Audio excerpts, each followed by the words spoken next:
très puissante de l'âme et la douceur.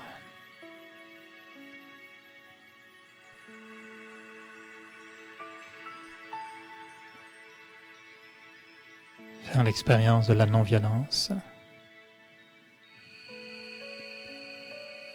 de la bienveillance.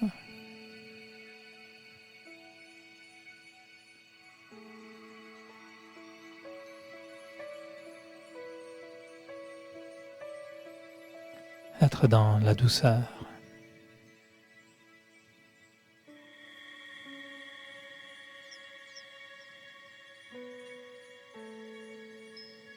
Comme si je me voyais au ralenti.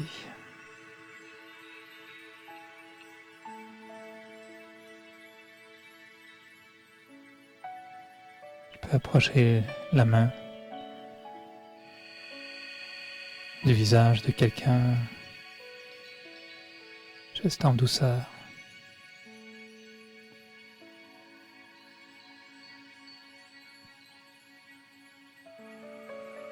Échanger un regard, tout en douceur.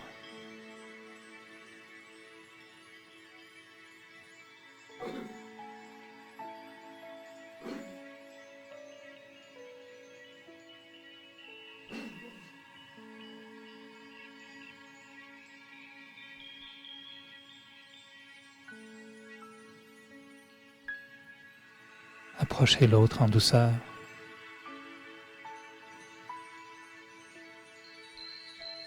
Échanger en douceur.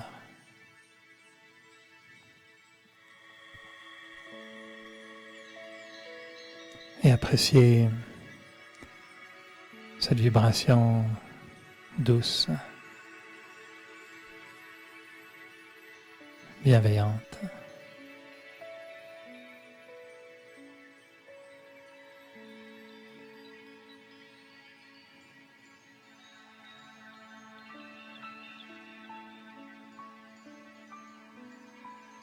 Et dans cette douceur,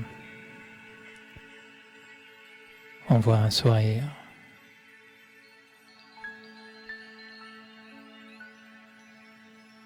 On ressent toute la beauté de la gentillesse.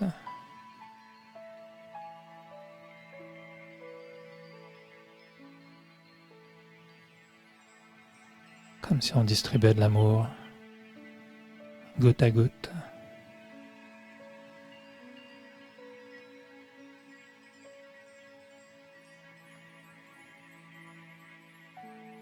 La douceur est un échantillon de toute la beauté de l'âme.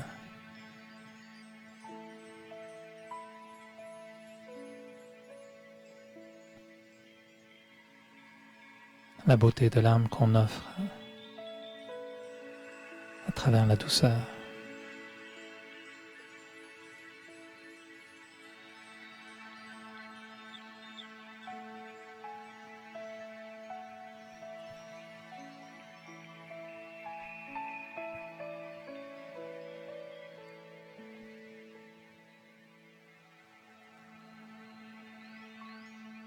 Et pour bien ressentir cette douceur, je laisse aller sur l'écran de mon esprit les images qui évoquent cette douceur.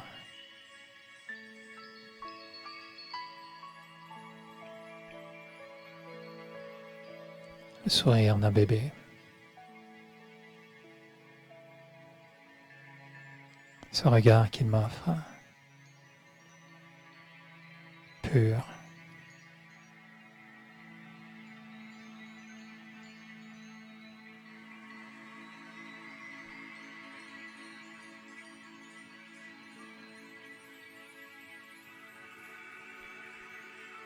Et même si au départ la douceur, c'est juste comme s'il n'y avait absolument aucune agressivité.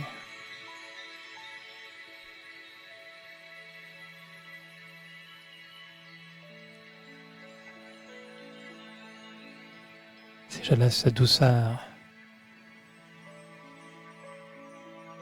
prendre tout l'espace en moi,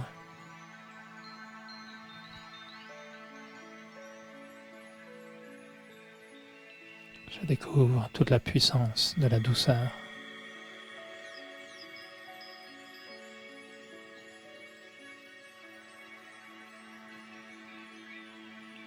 Une douceur spirituelle.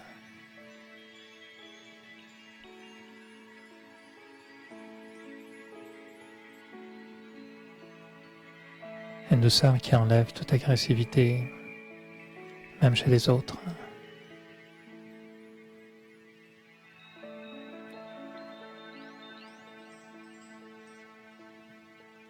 Une douceur qui appelle la douceur.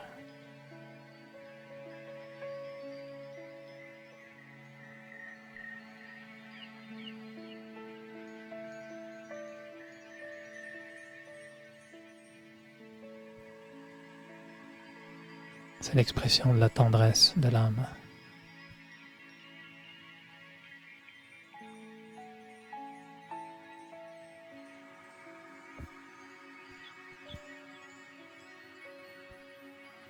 Une douceur qui s'exprime sans aucun désir. Au contraire, la douceur, c'est juste l'envie de donner, d'offrir,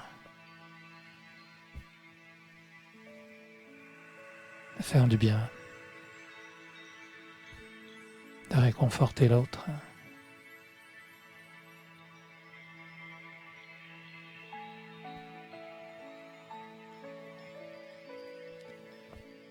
Cette douceur spirituelle qui nous amène dans l'harmonie entre les êtres.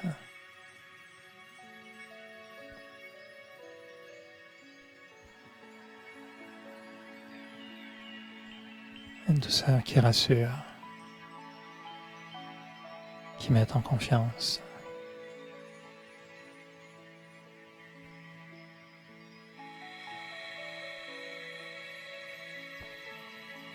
Une douceur qui dit à l'autre que je ne le jugerai pas.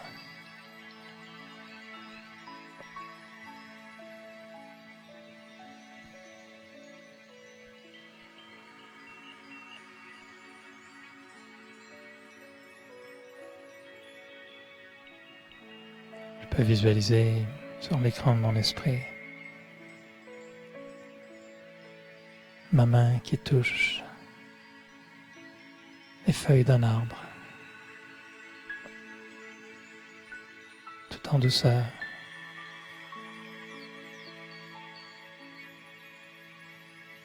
Comme si j'arrivais à communiquer avec l'arbre.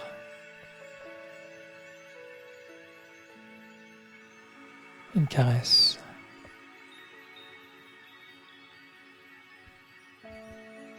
Le pouvoir de la douceur.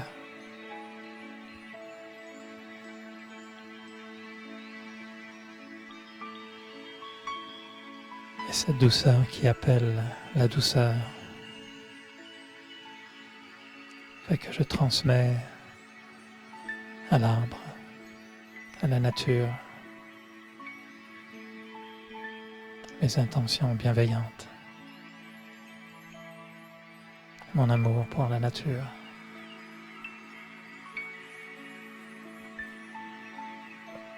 Et je ressens en retour toute la douceur que cette feuille peut m'offrir.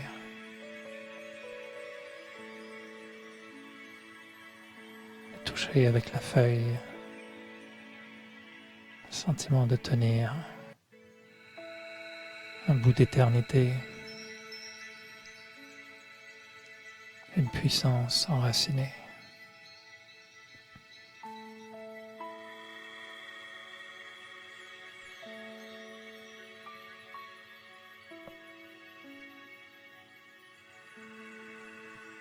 Je peux voir comment même l'image sur l'écran de l'esprit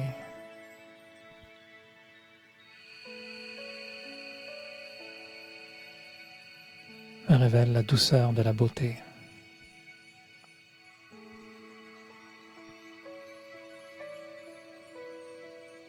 Une douceur qui devient comme un miroir.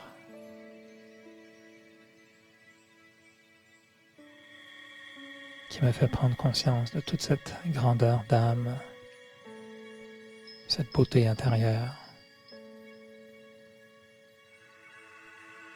qui ne cherche qu'à s'exprimer tout en douceur.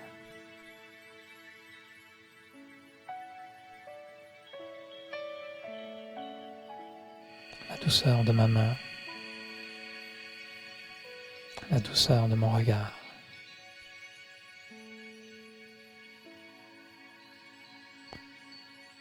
La douceur de ma présence.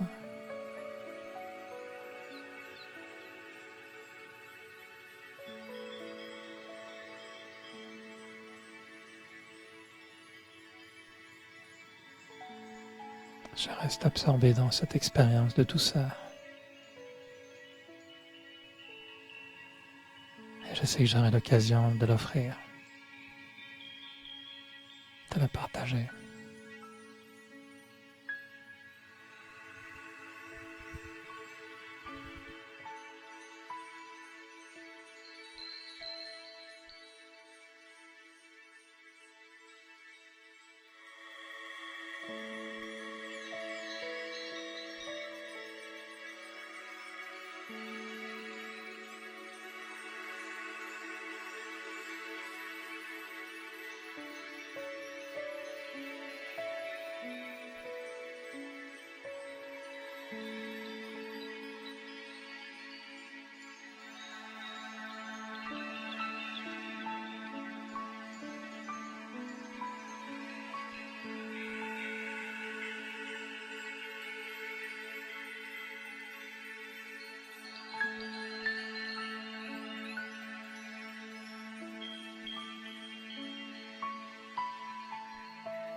Tout est tout doux. Le printemps arrive. Ah non, je pense qu'il n'était pas déjà arrivé à 5h38. Quelle heure? 5h38, j'ai cru comprendre. Vous l'avez pas senti quand ça boum, non? Le printemps, hein? Ça commence à éclore, la douceur. Ah, j'espère que vous allez bien. Content de vous retrouver comme toujours. On va aborder un sujet intéressant qui est la transformation de nos habitudes. Et pour commencer, je vais vous proposer, c'est bien le sujet, hein? C'est bien ça? Ok, des fois je me trompe. Là. Donc, transformation de nos habitudes. Et c'est vraiment un sujet très profond puisque notre habitude est souvent en fait un reflet de notre personnalité. On est nos habitudes. Nos habitudes nous définissent énormément. Et on va voir qu'on a des habitudes visibles, comportementales, des comportements qui sont reconnaissables. Mais les habitudes sont ancrées dans nos valeurs. Et c'est ça qu'on va voir un petit peu. Mais pour commencer, j'ai une proposition honnête à vous faire qui va inciter, qui va vous forcer à réfléchir un petit peu. Ça va? Tout le monde est réveillé? Alors, on va faire un exercice. Et pour ceux qui ont papier crayon, c'est formidable. Vous allez trouver que c'est très utile, mais sinon, c'est pas grave. Vous avez besoin de juste vous concentrer. Je vais vous proposer de réfléchir en forme méditative un petit peu à 3 habitudes qu'éventuellement vous aimeriez bien changer. Essayez d'identifier 3 habitudes, 3 comportements, 3 habitudes, en vous disant, tiens, ça, j'aimerais bien changer. Et peut-être, Lucie, tu peux nous mettre un tout petit peu de musique, parce qu'on va être en forme méditation pendant juste 5 minutes. C'est pas très long, parce qu'il faut se concentrer. 3 habitudes. Vous n'avez pas besoin, c'est bon, on va mettre la musique, vous les pensez profondément. Je me suis demandé si j'allais vous proposer de les dire à haute voix, mais possiblement pas. Ce sera plus sympathique de vous laisser les découvrir intérieurement. Mais important au départ d'identifier vraiment 3 habitudes. Ça peut être des habitudes très extérieures, genre, je sais pas, vous êtes toujours 2 heures avant un rendez-vous. Ok, ça c'est à un moment donné, vous allez dire, je suis vraiment trop tôt, il faut que j'arrête à changer cette habitude. C'est vrai, je trouve une habitude comme 1 heure plus tôt, c'est bien, mais 2 heures, c'est trop tôt. J'essaie de ne pas nommer une habitude qui serait la vôtre, comme ça, vous Ça peut être, vous trouvez que vous vous levez vraiment trop tard. Vous n'arrivez pas à vous lever tôt, vous vous levez trop tard. Il peut y avoir des habitudes simples comme ça. Manger trop de sucre, une habitude qu'on aimerait changer. Consommer quelque chose que vous aimeriez changer.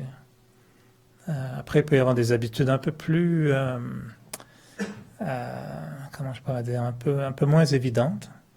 Par exemple, quand je rencontre quelqu'un, j'ai toujours tendance à faire son portrait, scanner l'individu, puis trouver un défaut, puis trouver je trouve toujours quelque chose de croche chez quelqu'un. Bon, c'est une habitude. On est un scanner qui cherche le défaut de l'autre. Puis dès qu'on l'a trouvé là, ça, j'ai trouvé ce qui ne marche pas dans celui-là.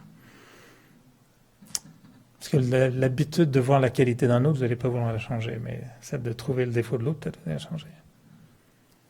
Peut-être une habitude de vous enfarger dans dans les fleurs du tapis. Très mauvaise habitude. Tu me mets un tout petit peu de musique? Vas-y. Je parle en même temps. C'est un commentaire de méditation. 3 habitudes. Est-ce que vous les avez trouvées? Vous, j'appelle quelqu'un pour lui demander s'il y aura des habitudes qu'ils aimeraient que vous changiez. Si vous ne trouvez pas 3 habitudes vous-même, pensez à ce que peut-être d'autres aimeraient bien que vous changiez comme habitude. Vous les avez? 3? Essayez maintenant juste de les formuler clairement. Mon habitude est de... Essayez juste de bien l'articuler en une phrase. Qu'est-ce que c'est que cette habitude? Ça peut être juste un mot. Mon habitude est de mentir. On veut changer. Mon habitude est d'exagérer tout le temps. Il faut changer ça aussi. Mon habitude est toujours de mettre 2 chaussettes pareilles l'une que l'autre. C'est une façon de bien la nommer, cette habitude.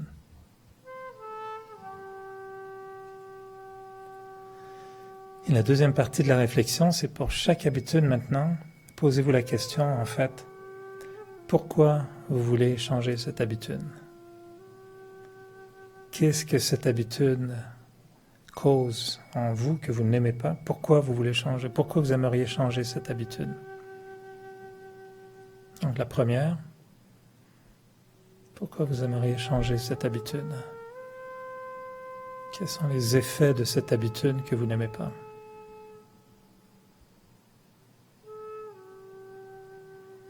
Pour la deuxième,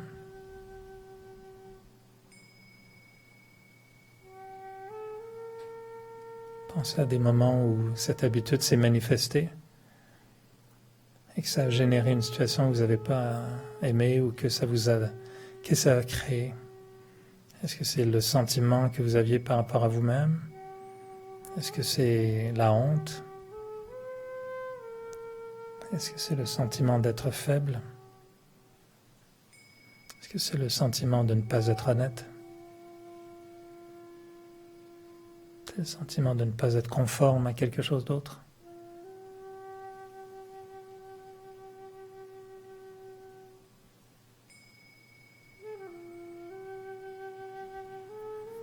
Et la troisième habitude, pourquoi est-ce qu'on aimerait la changer?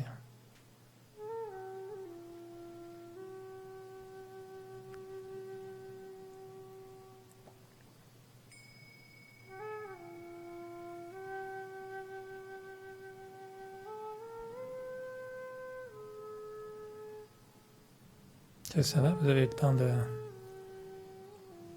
au moins gratter la surface. Quelles sont ces habitudes? Pourquoi on veut les enlever? Et la troisième étape, c'est juste d'imaginer un moment. Première habitude, ça fait déjà 1 an que vous ne l'avez plus. Depuis 1 an, vous n'avez plus cette habitude. Qu'est-ce que ça a changé? Comment vous vous sentez? Est-ce que c'est une grande victoire? Est-ce que vous sentez bien? Qu'est-ce que ça déclenche? Est-ce qu'on est rassuré? Est-ce qu'on est plus fier? Est-ce qu'on est libéré?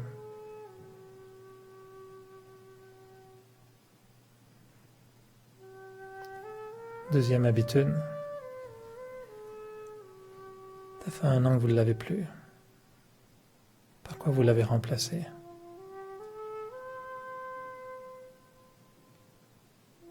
Qu'est-ce qui se passe quand on n'a pas cette habitude? Est-ce qu'on a créé d'autres habitudes positives qui nous plaisent?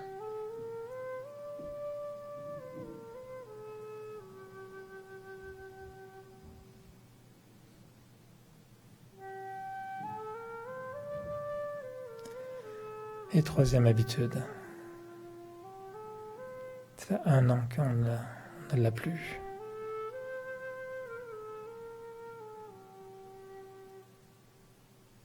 Peut-être qu'on n'y pense même plus. Est-ce qu'il y a un sentiment d'avoir été libéré? Est-ce qu'on a l'impression d'être plus fort, plus maître de soi?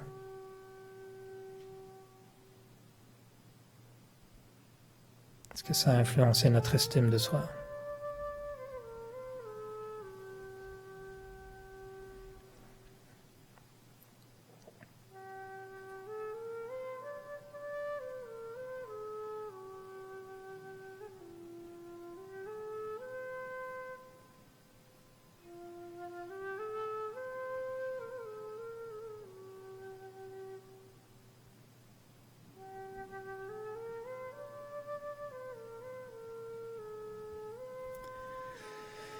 Ok. C'est bon, non? C'est intéressant? Est-ce que c'est peut-être dur de trouver 3 habitudes où il y a amplement le choix et pour en trouver 3 autres? Et je vous invite vraiment enfin, si ça vous intéresse, bien sûr, mais c'est un exercice vraiment intéressant de prolonger la réflexion toute la semaine. De se dire, tiens, cette semaine, c'est ma semaine. 3 habitudes. Et de prendre le temps de vraiment comprendre cette habitude. Et c'est ça qu'on va analyser un petit peu ces 3 étapes maintenant. La comprendre, quelle est-elle? La formuler, la nommer. Ensuite, ressentir pourquoi cette habitude me fait du mal, ou pourquoi elle me dérange, pourquoi je ne l'aime pas. Et il y a des effets superficiels, mais si on va plus profondément, on va se rendre compte que c'est peut-être des aspects auxquels on n'aurait jamais pensé. Et la 3e étape qui est vraiment intéressante, c'est de s'imaginer sans cette habitude depuis 1 an, ou 6 mois, ou 3 semaines, peu importe. Et juste d'imaginer, waouh, quand ça fait 1 an qu'on n'a plus cette habitude. Au départ, on parle d'habitude, mais en fait, en jargon Raja Yoga, ça s'appelle un sanskara. Et on dit que dans l'âme elle comporte 3 aspects. Quand on dit « je suis une âme », ça veut dire qu'on est une dimension vivante dans un corps physique. Puis la vie qui habite le corps est ce qu'on appelle l'âme. Et cette âme n'est pas physique, donc elle est intangible, elle n'est pas matérielle, elle n'est pas temporelle, elle n'a pas de début, de fin. Elle existe parce qu'elle se manifeste à travers un corps. Et sans corps, c'est très dur de voir une âme. Tu peux sentir, des fois, on appelle ça des esprits, des âmes errantes, etc. Mais on n'a pas généralement un repas le soir avec des âmes errantes qui n'ont pas de corps. En général, tu appelles quelqu'un, puis tu dis, ah ouais, amène ton corps, on va les manger ce soir. Tu ne veux pas juste aller manger avec des âmes sans corps, c'est très spooky, là, ça ne se fait pas. Alors, en général, une âme dans un corps, mais l'âme se manifeste à travers le corps. Mais là, on a perdu l'expérience de l'âme. Donc on pense que c'est un homme qui parle, c'est une femme qui parle, c'est un jeune qui parle, c'est un vieux qui parle, c'est un blanc qui parle, c'est un noir qui parle, c'est un Canadien. Ça peut être ça, mais c'est comme si je disais c'est une veste en laine qui bouge. Tu me dirais, ben oui, on peut dire ça, mais est-ce que c'est vraiment ça la réalité? Non, c'est Pierre qui porte une veste en laine qui bouge. Ça donne que la veste est sur toi, donc elle bouge. Mais ce n'est pas la veste qui bouge. C'est toi qui bouges, par conséquent, la veste bouge. L'âme parle, donc la bouche bouge, puis il y a du son qui sort. Mais ça ne sort pas tout seul. Il y a une âme qui a parlé. Qui parle? Ce n'est pas le cerveau qui parle, ce n'est pas la matière qui parle. L'âme à travers le corps parle. Et vu qu'on a oublié ça, on voit juste le corps qui parle. Puis on dit, « Hey, t'es grand, hein? » Non. T'as un grand corps, Ça, ce serait plus logique. Qui a un corps? L'âme a un corps. C'est pas le corps c'est pas juste toi t'es grand, toi t'es petit, toi t'es gros. Non, toi l'âme, t'es la vie dans un corps. Et quand on veut comprendre l'âme, c'est là qu'on se dit comment l'âme se manifeste à travers 3 aspects. La pensée, le sentiment, ce qu'on appelle l'esprit. Donc elle exprime une pensée, on entend nos pensées. Il y en a qui ne pensent pas? Tout le monde pense. Puis on a appris à entendre nos pensées avec des mots, une langue, français, anglais, etc. Si vous mettez à entendre de l'araméen dans votre tête ou du chinois alors que vous ne parlez pas chinois, ça c'est très inquiétant. Faire très attention, vous allez vous demander, mais qui pense en moi? Ça arrive, hein, des gens qui sont possédés, qui se mettent à parler une langue étrangère. C'est pas eux qui pensent, c'est une autre âme qui parle à travers eux. Possession ou channeling, des choses comme ça. L'âme a un esprit, elle a un intellect qui permet de réfléchir, de comprendre. C'est un organe. Qu'est-ce qui fait qu'on dit « Ah, j'ai compris. Ah, je sais ce que tu veux dire. Ah, je sais où c'est. » Qui enregistre, qui se souvient, qui se concentre, qui reconnaît le vrai du faux, qui prend une décision, c'est l'intellect. Et troisièmement, l'âme a une personnalité. Et une personnalité, c'est quoi? C'est l'empreinte des habitudes qu'on exprime à travers notre vie, notre vécu. Quelqu'un qui se lève très tard, on va dire, t'es un peu paresseux, là, ou t'es sur un décalage horaire, on peut dire différemment. Quelqu'un qui mange beaucoup, tu peux dire, t'as bon appétit, ou tu peux dire, là, t'as un peu d'avidité, puis tu devrais te contrôler. Selon comment on veut être poli ou pas. Quelqu'un qui parle beaucoup, plus que moi, il y aurait un problème. Tu pourrais dire, ouais, tu as une habitude, tu parles énormément. Puis dès que quelqu'un va dire, as-tu rencontré un tel? Ah, lui, il parle tout le temps. Je suis saoulé, moi, après. C'est la personnalité. Personnalité qui vient de nos habitudes. Quelqu'un qui est extrêmement généreux, dès qu'il te voit, c'est tout de suite, qu'est-ce que je peux te donner? Tiens, je vais te donner ça. Wow, il est vraiment généreux. Il est toujours en train de donner. Personnalité, habitude. Ça vient ensemble. Et on dit que si on devait symboliser l'esprit, son symbole, c'est les vagues, les ondes. L'esprit est une énergie ondulatoire. On est toujours en train de penser. C'est comme le battement de cœur. Boum, boum, boum, boum. Toujours une onde. Des pensées intenses, des pensées calmes, des pensées négatives, des pensées positives. Toujours une onde, petite, gigantesque. On a des pensées tsunamis, on a des pensées miniatures, microscopiques. L'onde. L'intellect, son symbole, c'est la balance. Le pour, le contre. On pèse, on juge, on discerne, on cherche, on comprend. On fait un jeu d'équilibre, la balance. Et le symbole de l'habitude, empreinte digitale. Ça, c'est moi. Ça, on ne peut pas se tromper. Quand on veut avoir une identité, personne... C'est quand même fascinant qu'il n'y a pas 2 corps, apparemment, avec la même empreinte digitale. Qui a pensé à ça un jour, d'aller regarder le pouce de quelqu'un, puis de dire « Montre donc ton pouce, toi !» Puis qu'on a analysé les pouces de tout le monde pour définir que c'est quand même particulier qu'on peut définir l'ADN, pratiquement, l'identité d'un individu, juste par ça, une empreinte du pouce. Moi, je trouve ça fabuleux. Et quand on est 7 milliards d'individus, puis que tu as 7 milliards de configurations différentes, moi, je regarde mon pouce, je vois absolument rien du tout. Je ne pourrais pas reconnaître mon pouce d'un autre. On va le comparer après, Eric. On s'appelle tous les 2 Eric. On va voir si les 2 Eric ont des pouces semblables. C'est pas parce qu'on a le même prénom, on a les mêmes pouces. Donc l'habitude devient notre personnalité, notre identité.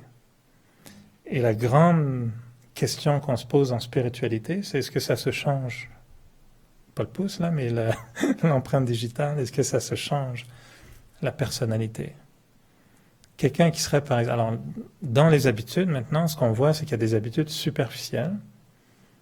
Par exemple, je sais pas, quelqu'un qui arrive toujours en retard. Il y en a qui sont toujours 12 minutes en retard. C'est vraiment précis. Tu sais, c'est pas 7. Une demi-heure, c'est comme 12 minutes. C'est toujours, tu sais qu'ils vont arriver, peu importe l'heure à laquelle tu donnes rendez-vous, il y a un petit décalage de 12 minutes. C'est comme ça. Il y en a qui ont une habitude, par exemple, de toujours apporter quelque chose. Tu vas chez quelqu'un, bon, je peux comprendre c'est culturel ou c'est une éducation qu'on a reçue, mais ça devient une habitude. Tu vas chez quelqu'un, Il faut j'ai amené des fleurs, du chocolat. Culturel, mais c'est une habitude. Il y en a qui ont une habitude, quand on parle québécois, on dit là après chaque phrase, là. C'est l'habitude. On peut la changer. Etc. Des habitudes superficielles. Il y en a qui mangent la salade avant, il y en a qui mangent la salade après. C'est une habitude.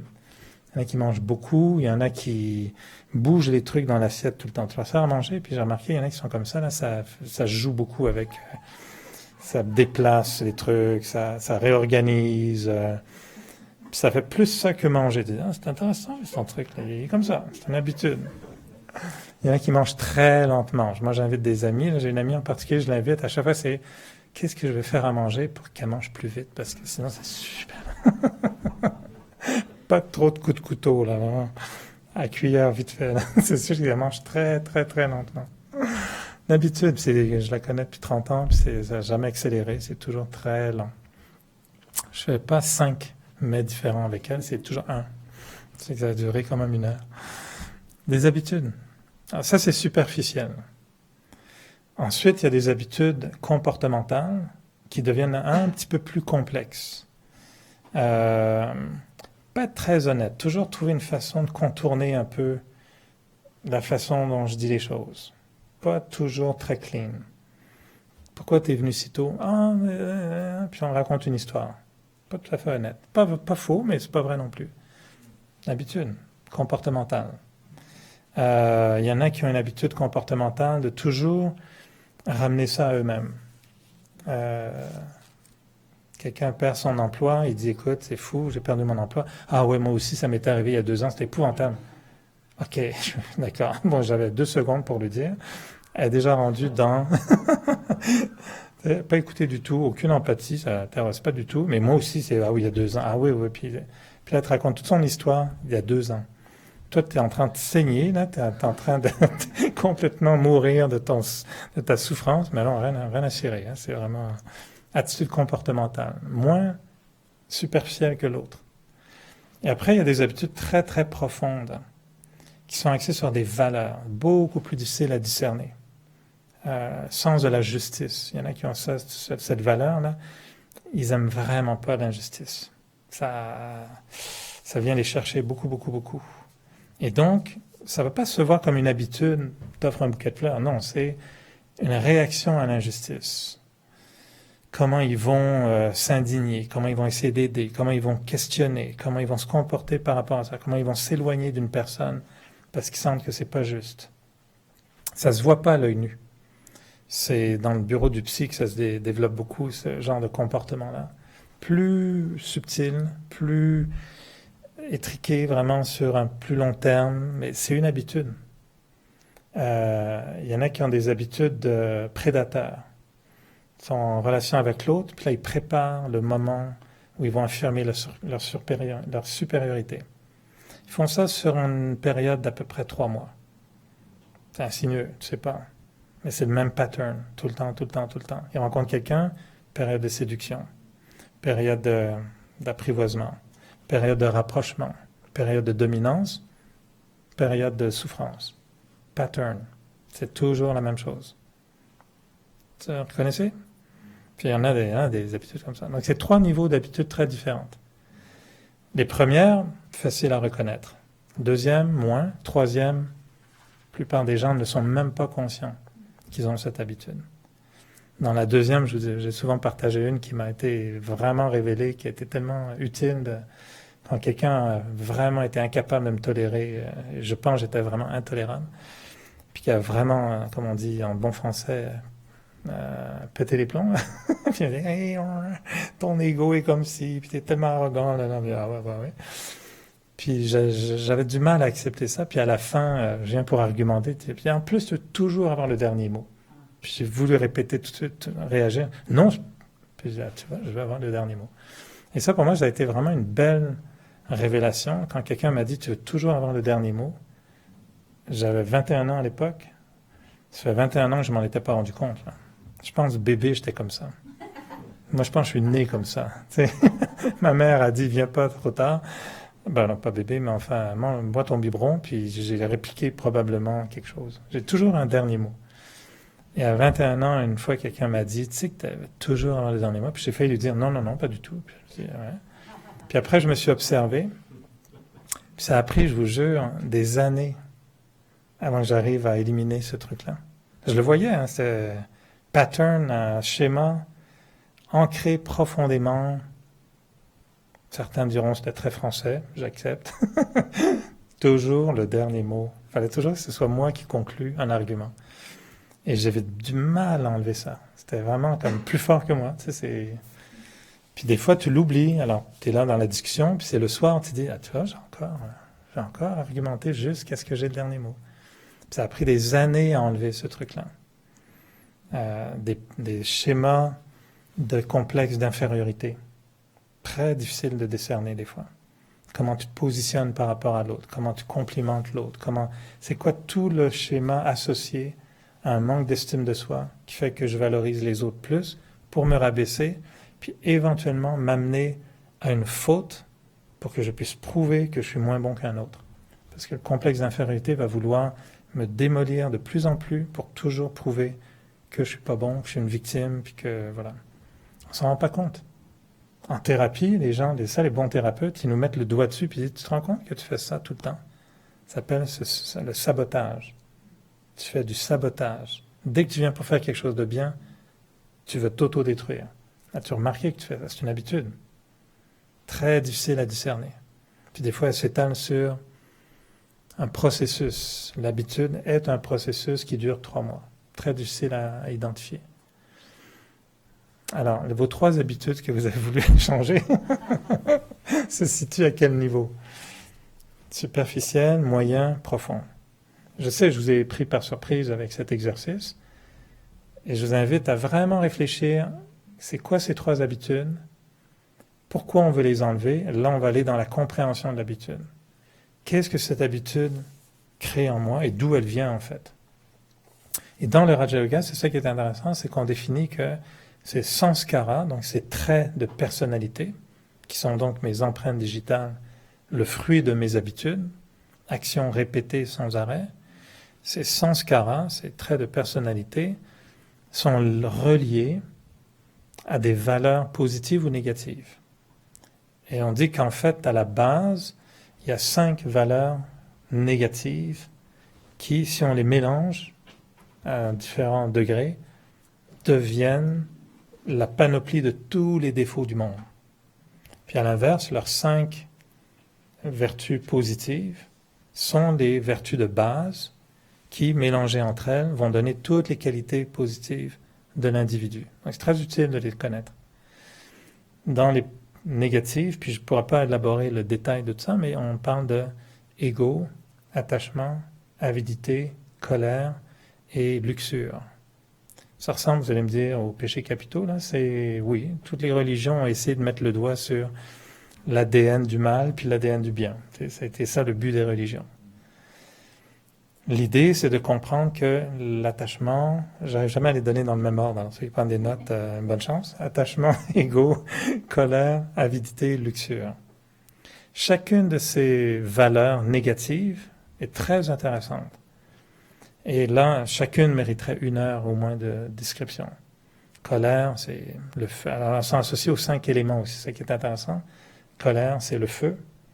Attachement, souvent, on va dire que c'est la terre. Non, la luxure, c'est la terre. L'attachement, c'est l'air. L'ego, c'est l'élément invisible. Et, non, excuse-moi, l'attachement, c'est l'eau. J'avais oublié ça. L'attachement, c'est l'eau. La terre, c'est la luxure. Le feu, c'est la colère. L'air, c'est l'avidité. Puis l'ego, c'est l'éther, l'élément invisible. Donc, un lien entre les 5 éléments et les 5 valeurs négatives. Et elles ont toutes un opposé. L'inverse de l'ego, c'est non pas l'humilité, mais l'estime de soi. La compréhension de qui je suis.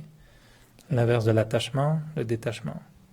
L'inverse de l'avidité, le contentement. L'inverse de la luxure, la pureté. Pas besoin d'ajouter quoi que ce soit. Et l'inverse de la colère, la paix. Donc chacune a un inverse. Et ce qu'on va réaliser, c'est que toutes nos habitudes sont influencées par... Sont-elles associées aux éléments aussi? Oui, pareil, parce que l'eau, qu'on identifie par exemple à l'attachement, tu peux flotter, détachement, nager, tu peux te noyer. L'attachement va faire en sorte qu'on peut soit mourir dans l'attachement, on est attaché, ligoté, on est attaché, on n'est plus soi-même, mais le détachement, sur l'eau, tu flottes.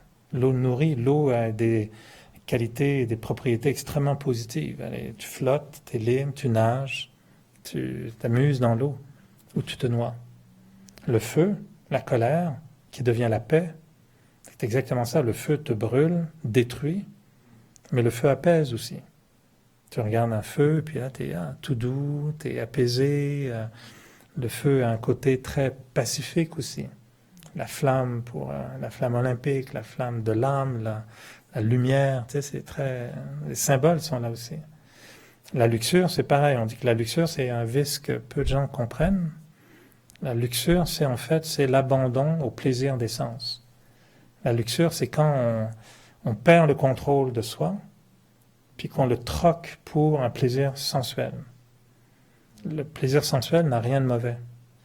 Mais quand on perd le contrôle, à travers l'ouïe, le regard, le toucher, bon, les 5 sens, ben là, il y a un problème d'addiction, compulsif, dépendance, de nourriture, toutes ces choses-là. Il y a plein de choses associées à ça. Alors ça, l'inverse de la luxure, c'est la terre. Et la terre, ça peut être vraiment la boue. Quand tu la mélanges à l'eau, là, c'est la boue. C'est vraiment le sable mouvant. C'est la terre dans laquelle tu meurs. Tu es enterré, tes cadavres. C'est gros, hein? Mais la terre, c'est tout l'inverse. C'est la fertilité, c'est la croissance, c'est la vie qui vient de là. Et quand l'âme maîtrise ses sens, elle est un arbre gigantesque, plein de vie qui donne des fruits positifs. Mais si l'âme est ensevelie dans la terre, elle pourrit, elle est ensevelie, elle est dans la boue, elle est dans la négativité. L'air, l'avidité, souvent on dit pourquoi? Parce que ça sent le chocolat, par exemple, tu as envie de manger du chocolat. Tu te fais attraper par le nez, quoi, par l'air. Et l'air est la notion même de respiration, de vie associée à ça. Le contentement, c'est la plénitude. Tu es empli, tu es plein, tu respires. On dit, respire à plein poumon, respire la vie à plein poumon, vie à plein poumon. Ça, c'est la plénitude, le contentement. Contentement, c'est l'air dans toute sa beauté, dans toute sa légèreté, dans toute sa grandeur. Tu manques d'air, qu'est-ce qui se passe? Tu suffoques. L'avidité, c'est quoi? J'en ai jamais assez. J'en veux plus, je suffoque, j'ai pas assez, j'en veux plus. C'est ça l'avidité. Compulsivement, insatisfaction, destruction du contentement, etc. Donc il y a un lien, c'est vraiment des belles images faciles à utiliser. Pourquoi on pense à ça? Parce que nos habitudes, leurs racines profondes, vont se trouver dans ces 5 valeurs négatives ou dans les valeurs positives. Et on a des habitudes sans s'en rendre compte. Quelqu'un qui a un problème de nourriture, qui ne mange pas convenablement, puis qui a un problème de nourriture, ben il est connecté à l'avidité. Quelqu'un qui parle trop, puis qui va avoir le dernier mot, il y a un petit problème avec l'ego.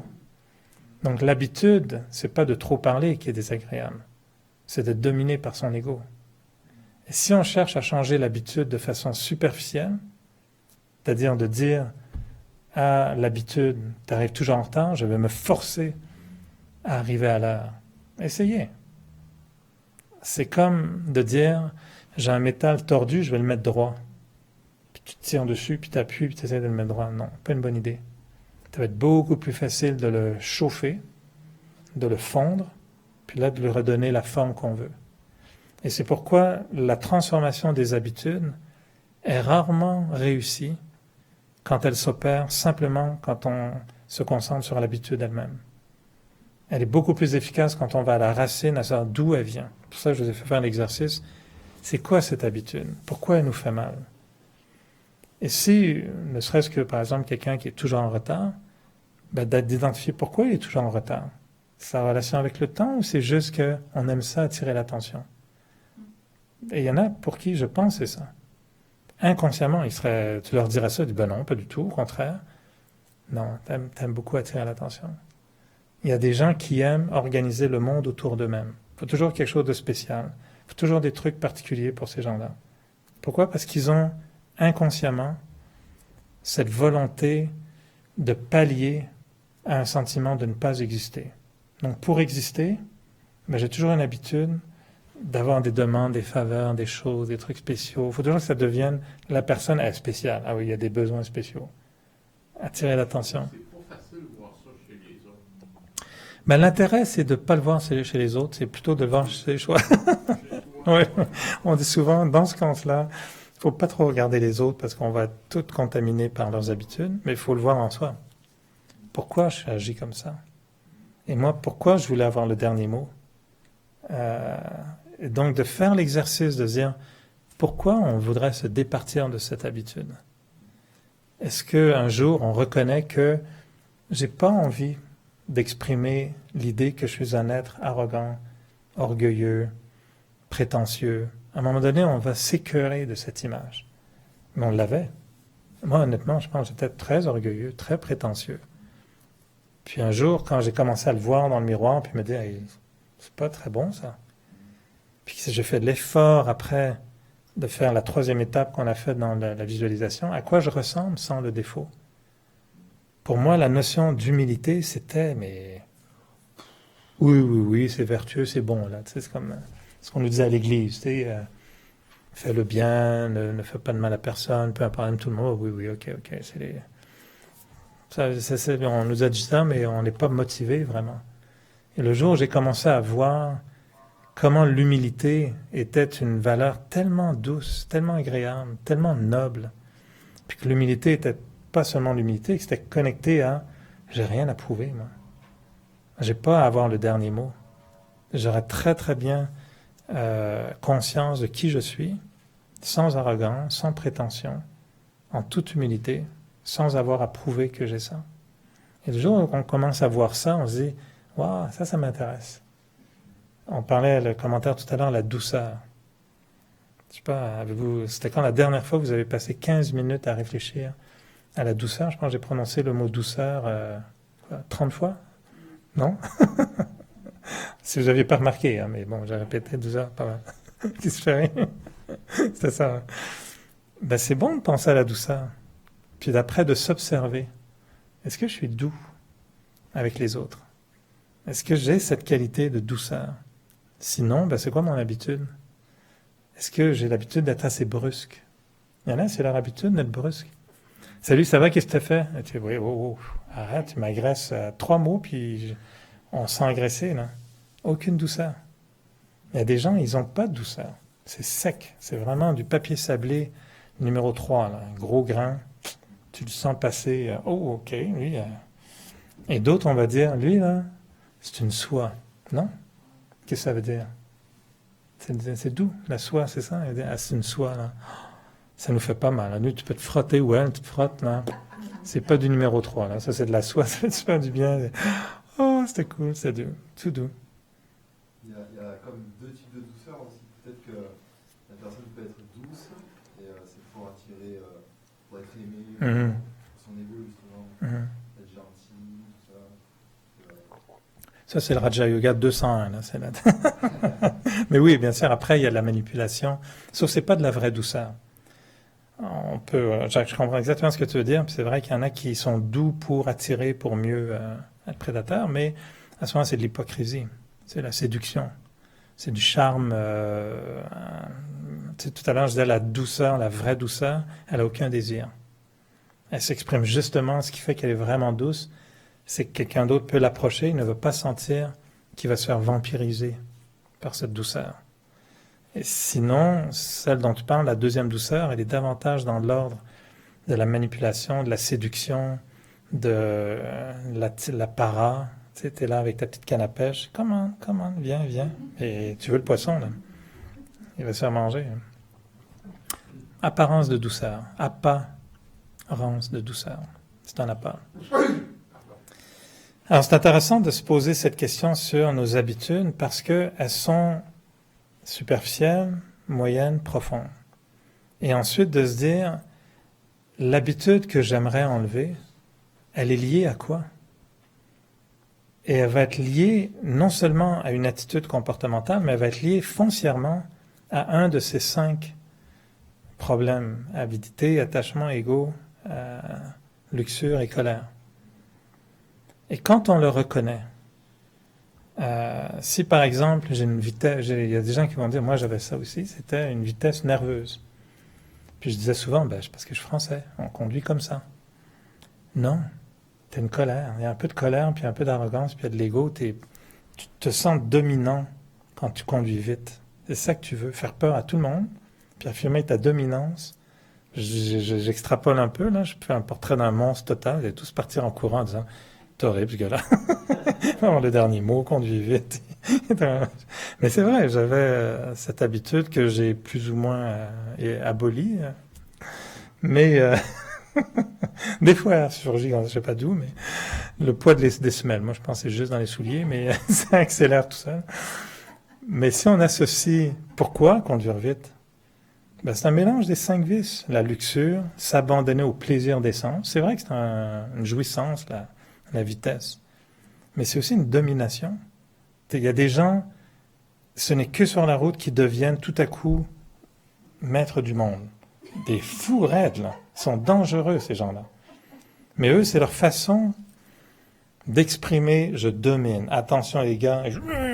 Puis ça, c'est vraiment le terroriste de la route, là. Il sort de sa voiture, c'est un loser total. Total loser. C'est vraiment...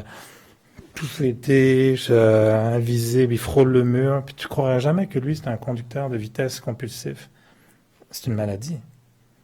Et pourquoi? C'est une expression d'attitude, d'habitude, qui est attachée profondément à un vice qui vient d'une souffrance. Le vice est une souffrance. L'âme est blessée, l'âme est malade, elle souffre, donc elle agit comme ça. Une âme qui est en colère, elle souffre. Ouais. Grave, mettons que... Merci, là, mais... non, oui, c'est vrai. Non, je le prenais personnel, mais... T'as raison. J'aime bien mais c'est grave. Oui, c'est grave. Terroriser tout le monde. Terroriser tout le monde, puis sortir de la voiture, puis sentir mignoche. Ouais. C'est grave. Non, t'as tout à fait raison. Écoute, je sais pas d'où me viennent tous ces exemples, mais je suis pas comme ça. Mais c'est vrai, c'est des troubles de personnalité, mais ça vient d'une souffrance. Il y a des gens qui sont assez timides. Tu les mets sur une scène, et il te dit, il est possédé, c'est pas possible. Ça devient à coup un show incroyable. C'est comme un trouble de personnalité, c'est 2 personnalités. Alors là, on est dans vraiment des comportements plus profonds, mais d'où viennent ces habitudes, ces tendances, ces traits de personnalité? D'une souffrance.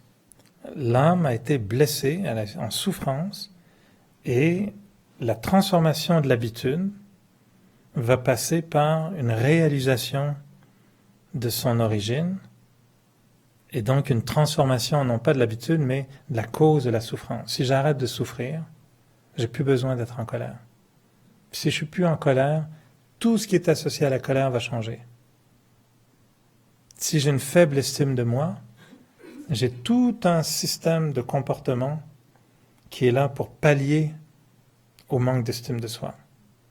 Ma façon de m'exprimer, ma façon de m'habiller, ma façon de raser les murs, ma façon d'éviter des choses, d'éviter d'aller en public, d'éviter de parler, d'éviter d'être dans de telles situations. Moi, je veux dire, je me sentais correct, mais être blessé, tu dis que tu es en colère, tu veux que les autres le sachent. Ouais. C'est juste si on est en colère que les autres veulent qu'on veut que les autres le sachent, c'est parce qu'on est blessé. Pourquoi on a été blessé? Qu'est-ce qui nous a blessés? C'est notre estime de soi, c'est notre conscience, notre confiance en soi, c'est on donne de l'importance au regard des autres parce qu'on est devenu dépendant de l'opinion des autres. Il y en a qui ne vivent pas bien si les autres n'ont pas une bonne opinion d'eux. J'ai tout lâché. J'ai tout poussé. Hein? J'ai dit, je fais d'autres choses. Alors on se remet en question. Mais chacun a des origines différentes. Tu sais, moi, je connais des gens qui ont une telle obsession sur l'opinion des autres, qui cherchent toujours à plaire à l'autre. Tu sais, il y a des termes pour ça, mais vraiment des pleaser people. Tu sais, ils font toujours des courbettes pour plaire. Pourquoi? Ils veulent juste que les autres aient une bonne opinion d'eux. Pourquoi? Grosse blessure, d'abandon, d'estime de soi, peu importe. Alors, si tu leur dis, arrête ton comportement, arrête de vouloir faire plaisir à tout le monde, ils ne pourront pas. Tu ne peux pas artificiellement changer un comportement alors que la souffrance est toujours au cœur de ça. Sinon, au mieux, tu vas changer ton comportement, il va prendre une autre forme. Il va s'exprimer autrement. Tu vas te retrouver sur la route, puis tu vas défoncer si tu n'avais jamais fait ça de ta vie. Je ne sais pas, mais on déplace à ce moment-là le mal d'un endroit à un autre. Pourquoi on dit souvent ceux qui ont des problèmes alimentaires? Moi, j'ai fait un reportage il y a quelque temps, puis j'avais jamais entendu cette expression, manger ses émotions. Puis ils disent que le trouble alimentaire est relié à une déficience émotive, qu'on essaie de compenser par la nourriture. Luxure, avidité, c'est là-dedans, là. Et donc, on est toujours après, puis un ego, on en a parlé souvent, les égos à bosse, puis les égos à trous, là, les égos dominants, puis les égos de faiblesse, complexe d'infériorité. Donc, c'est les souffrances de l'âme qui se manifestent dans des défauts, qui, eux, deviennent des habitudes. Changer ces habitudes, c'est aller trouver la cause de la souffrance. Et une fois qu'on arrive à retrouver l'inverse, la racine du bien, de retrouver le contact avec le contentement, la paix, la pureté, et les autres, hein? C'est toujours penser à les saints. Ces racines-là vont naturellement alimenter d'autres comportements. Si on a, par exemple, une paresse, qui a une attitude paresseuse compulsive, on peut essayer de dire à quelqu'un, et c'est ce que les parents disent aux jeunes très souvent, arrête, il ne faut pas que tu sois paresseux. C'est aller contre nature. La personne va arrêter d'être paresseuse le jour où elle va réaliser quelque chose. Elle va prendre conscience de quelque chose. Qu'elle a une très mauvaise image d'elle-même. Elle ne se valorise pas du tout dans la vie. Naturellement, ce qu'elle veut faire, disparaître. Dormir. Puis de l'extérieur, on dit, t'es bien paresseux. Non, on n'a pas mis le doigt sur la bonne chose. Les parents qui pensent que leur enfant est paresseux se trompent. Il n'est pas paresseux, votre enfant. Au contraire. Trouver quelque chose qui va le motiver, il va être 100 fois moins paresseux que n'importe qui d'autre. Pourquoi il y a une attitude de paresse? Il ne s'aime pas vraiment. Il n'aime pas s'affirmer. Il sent qu'il existe mieux s'il s'efface complètement. Et le mieux, c'est d'aller se coucher, puis de dormir. Comme ça, on ne va pas me juger, j'aurais pas j'invente, je ne sais pas. Ça peut être d'autres formules qui s'opèrent sous l'apparence d'une paresse. Et si on n'identifie pas ça, puis qu'on essaye de changer un comportement, on n'y arrivera jamais. Si on a un comportement... moi, j'avais un autre... c'est une thérapie de groupe. Il y en a quelques-uns de mes mauvais comportements que j'ai publiquement reconnus, d'autres qui sont très secrets, mais un qui était souvent celui d'exagération. J'avais vraiment, en plus de vouloir avoir le dernier mot, j'aimais beaucoup exagérer. Je ne peux pas raconter une histoire sans exagérer, tu sais. Au lieu d'avoir 4 personnes qui étaient là, il y en avait, tout à coup, il y en avait 12. Je ne sais pas d'où elles viennent les autres, mais il y en avait 12. Puis, au lieu d'avoir duré 2 heures, ça a duré 4 heures. J'exagérais. C'est des mensonges, mais sous une forme d'exagération. Et puis un jour, dans le Raja Yoga, bien sûr, je me suis rendu compte de ça. J'ai dit, pourquoi j'ai... Puis c'était toujours sous l'aspect, comment je pourrais dire, de plaisanterie, tu sais, sans conséquences apparentes. Puis après, je me dis, pourquoi j'ai peur de dire la vraie chose? L'histoire va-t-elle être moins intéressante? Je vais attirer moins l'attention? J'aurai l'air moins bon, moins... Tu sais, puis je me suis vraiment questionné, pourquoi je fais ça? C'est pas que je faisais des énormes, mais c'était toujours un peu exagéré. Puis je passais ça sous l'aspect du storytelling, la façon de raconter une histoire. T'en mets un peu plus gros, puis c'est mieux, c'est plus drôle, etc. Puis moi, je dis, la même histoire avec les vrais chiffres, c'est aussi bon? Ah oui, c'est aussi bon. C'est même meilleur, c'est honnête, c'est authentique. Et là, je me suis rendu compte que j'avais peur de quoi. Donc, je fais la psychothérapie publique, là, mais tu sais, j'avais peur de quoi? J'étais juste l'espèce de, tu sais, le collant qui tourne autour du plafond, là, pour attirer les mouches. J'étais juste pris là-dedans. Moi. Je voulais attirer les mouches. Ça, c'est dégoûtant. Mais j'enduisais le plus possible pour qu'on se colle. Là. Venez vous coller, là. Je suis indispensable. Je veux que les gens soient collés à moi. C'était comme, plus il y en a collés à moi, plus c'est un signe de je suis vraiment bon. Là, je dis, c'est pas bon, ça, Eric. c'est pas correct d'être comme ça. Non, on va être non collant désormais. On va faire des histoires non collantes. Ça a été très dur. Très, très dur. Moi, j'étais dans le déni de certains aspects de ma personnalité, jusqu'au jour où une très bonne amie, Denise, là, m'avait frappé avec l'idée de me dire un jour, elle m'a dit, tu sais, si tu dis que t'es comme ça, là, les gens t'aimeront pareil. Ça va rien de te cacher. Puis ça m'a tellement, j'avais pleuré, je sais comme ça m'a tellement rentré dedans, là, où je me disais, waouh, je cache des choses, pourquoi? Parce que j'ai tellement peur de ne pas être aimé. Ça, c'est quoi? C'est un ego à trous profond, là. Un manque d'estime de soi, un manque de valorisation, une honte associée à ses impuretés, à ses défauts. Puis l'ego à bosse qui veut cacher l'ego à trous. Ah, t'es compliqué, mon ami, là, t'as une faible estime de toi-même, mais pour la cacher, tu vas développer un ego d'orgueil et d'arrogance. Ça tombe bien, t'es en France, c'est public, c'est normal. Donc, c'est compliqué, là. C'est sortir le mensonge. Ouais. T'es pas authentique, donc t'es creux. T'as une crevasse, puis t'as une boule. T'avais un creux. Ça sonne faux. Quand les gens tapent dessus, oh bon, il y a de l'écho là-dedans, là, ça sonne creux. Tout artificiel. J'ai peu d'estime de moi, mais pour le cacher, je développe une apparence extérieure. Donc, changer les habitudes, il faut les comprendre. Puis après, il faut visualiser, il faut comprendre qu'est-ce que c'est que si je vais aller changer ma racine, puis je vais aller développer autre chose. Puis que là, on redécouvre la beauté de l'authenticité, de la vulnérabilité, de la vérité, de le non-désir de plaire. Puis on se dit, waouh, quelle liberté! Quelle liberté de ne pas avoir à avoir le dernier mot. Quelle liberté de ne pas avoir à devenir un attireur de mouches. c'est vrai qu'après, on se dit, je veux vivre là-dedans. Puis au début, on a peur, parce que c'est vraiment quitter nos références. Puis petit à petit, on prend goût à vivre ça. Et on vit ça après convenablement.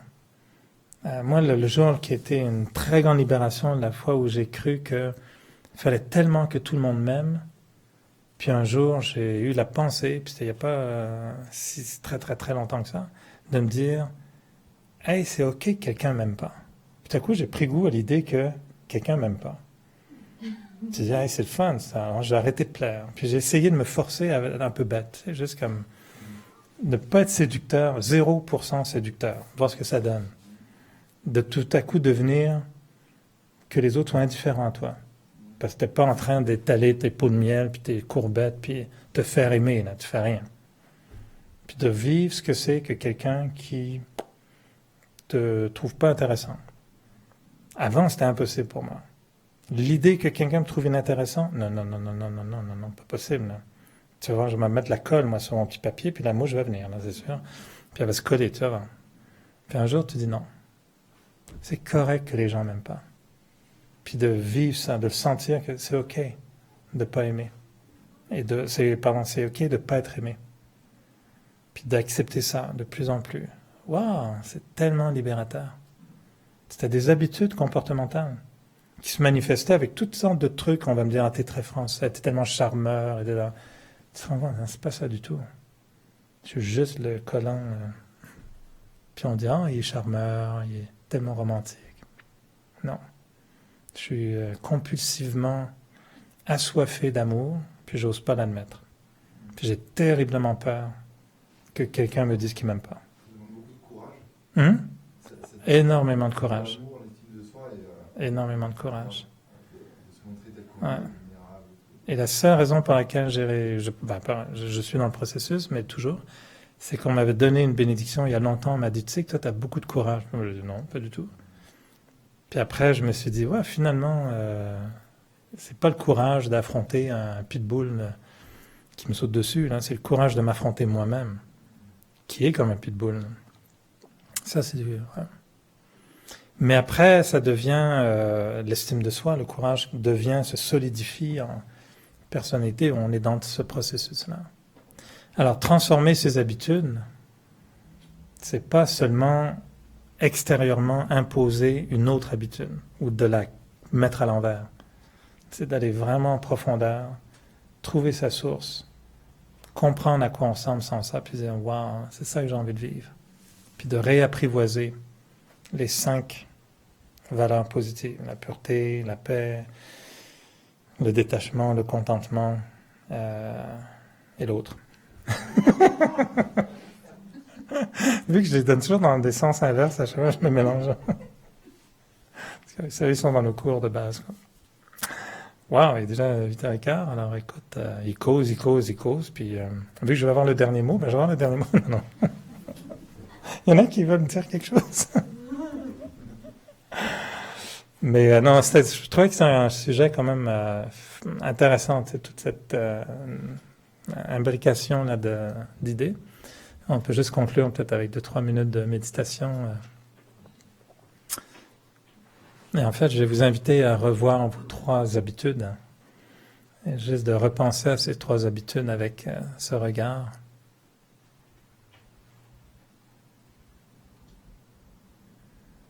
On va juste repenser à 3 habitudes qu'on aimerait éliminer. Pourquoi on veut les éliminer? Et comment on se sentira une fois qu'elles sont éliminées.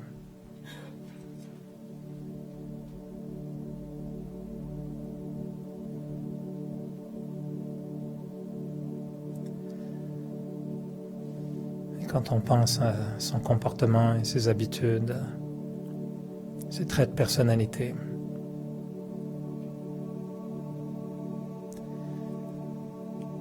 l'hypothèse qu'on peut faire, c'est que si on choisit 3 habitudes comme ça, c'est parce que ce sont probablement 3 habitudes qui vont le plus à l'encontre de mes valeurs les plus profondes.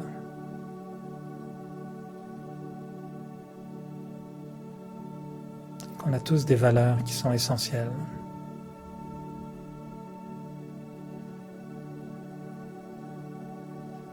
Peut-être que c'est la valeur d'être un être libre, sentir qu'on n'est pas soumis à quoi que ce soit ou à quiconque.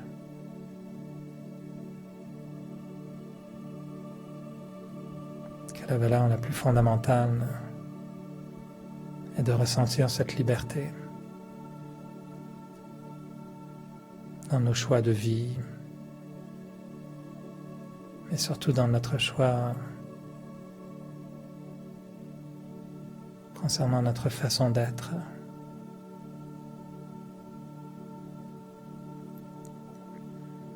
De ne pas être contrôlé ou soumis à nos propres vieilles habitudes.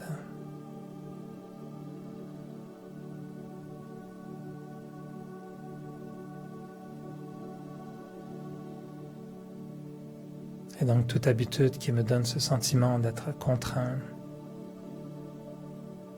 ou d'être dépendant vient à l'encontre de cette valeur de liberté.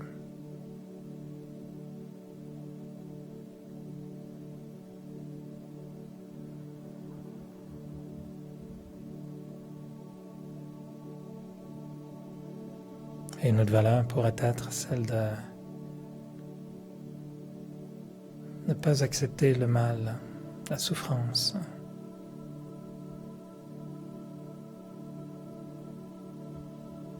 Cette valeur qui nous dit que nos échanges avec les autres devraient toujours être fondés sur le bien.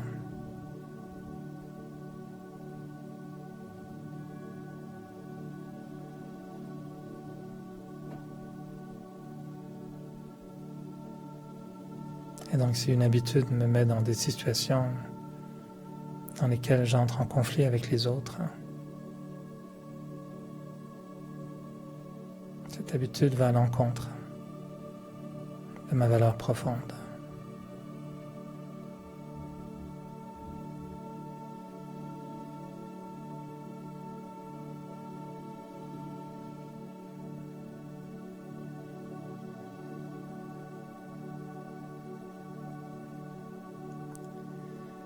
Et ma vraie transformation, c'est quand je ressens toute la beauté de l'expression des valeurs les plus essentielles. Quand je me visualise comme un être libre et que je vois que dans ma vie, toutes mes interactions, mes choix de vie sont toujours motivés par le fait de vouloir créer le bien entre moi et les autres, entre moi et la nature, et même entre moi et moi-même.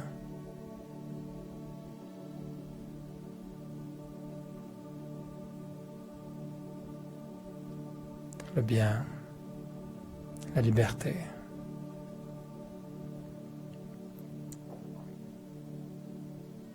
Ce qui devient mes nouvelles racines pour forger de nouvelles habitudes.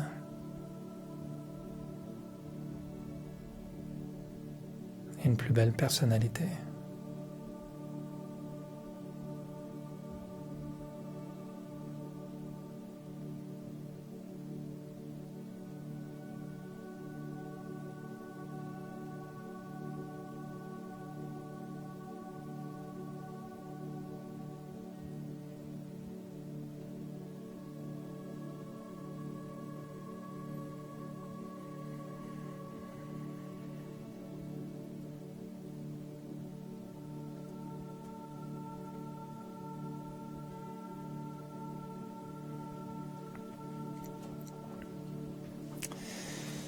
Alors, bonne semaine, et juste si jamais vous avez un intérêt, vendredi soir, cette semaine et vendredi d'après, on est dans une série de 3 en anglais sur l'harmonie dans les relations.